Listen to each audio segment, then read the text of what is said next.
En nuestro proyecto 10 vamos a aprender cómo es que funciona un circuito integrado. Debemos de saber que un circuito integrado es un encapsulado que internamente tiene varios dispositivos conectados. Esos dispositivos van a crear circuitos o van a formar circuitos que van a realizar una función específica. No todos los circuitos integrados tienen la misma función. Hay integrados que cumplen diferentes funciones. En el caso de nuestro proyecto 10, el circuito integrado que vamos a utilizar va a trabajar como un oscilador. Y el trabajo de un oscilador es convertir un voltaje en una frecuencia. Ese es el trabajo de un oscilador. De tal manera que en nuestro proyecto vamos a tener el circuito integrado 555, que lo vamos a utilizar como un oscilador para poder controlar el encendido de un LED. Recuerden que el LED siempre debe de llevar en serie una resistencia de bajo valor. Puede ser de 100 ohms, de 220 ohms, hasta 330 ohms se puede. Esto para proteger de la sobrecorriente al LED y que no se dañe. Recuerden que el LED tiene una polaridad, es un diodo, y como es un diodo es un semiconductor y tiene una polaridad. El cátodo es negativo y el ánodo es positivo. La resistencia no tiene polaridad, entonces puedes conectarla en una o en otra posición. Sin embargo, el circuito integrado entra en la familia de los semiconductores. Por esa razón, los circuitos integrados tienen una polaridad. Entonces, como tiene varios circuitos en su interior, tiene varias terminales de conexión que van a realizar una función específica. ¿Dónde vamos a encontrar la información de cada uno de los circuitos? En su hoja de datos. El fabricante proporciona esa información técnica de cada circuito integrado. El fabricante nos va a decir qué función tiene cada una de sus terminales.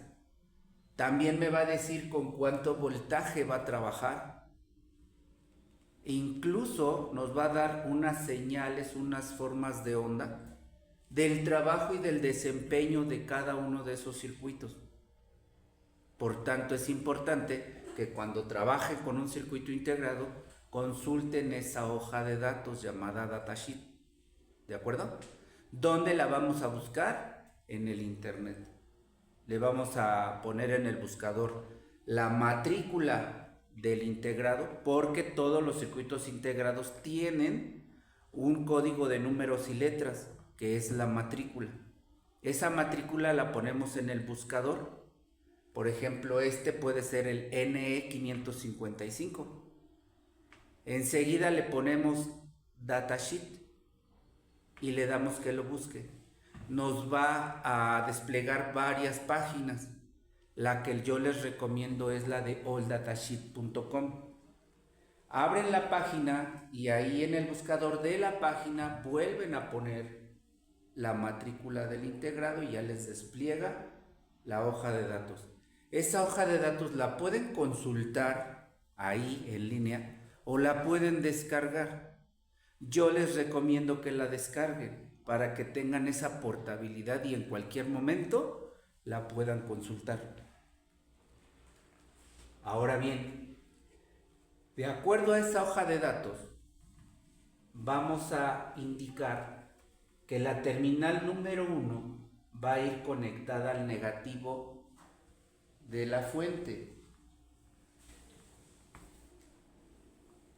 De manera de un supuesto, va a haber un interruptor de la 1 a la 3.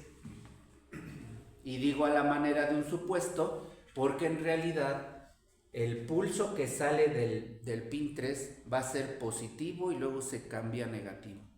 Positivo y se cambia a negativo. Esta es la forma de onda que vamos a obtener de la terminal número 3.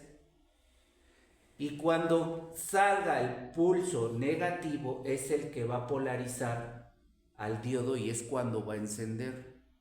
Cuando salga el pulso positivo no va a conducir el LED y obviamente no va a encender. Así es como va a estar parpadeando su LED, que es lo que tiene que hacer este proyecto. ¿Quién determina el tiempo de encendido de ese LED? Este circuito que tenemos aquí conectado desde el positivo de la fuente pasando por una resistencia. Esta resistencia y estas son de alto valor, son de unos valores de los kiloohms, y este capacitor, este circuito formado por estas resistencias y este capacitor conectadas al pin 7, al 6 y al 2 son los que determinan el tiempo de encendido y apagado, o sea, la frecuencia de esta señal. Si ustedes varían la capacidad de este dispositivo o la resistencia de estos dos, van a variar la frecuencia de esta señal, que es la que vamos a obtener del pin 3. Insisto, es la que va a activar el LED.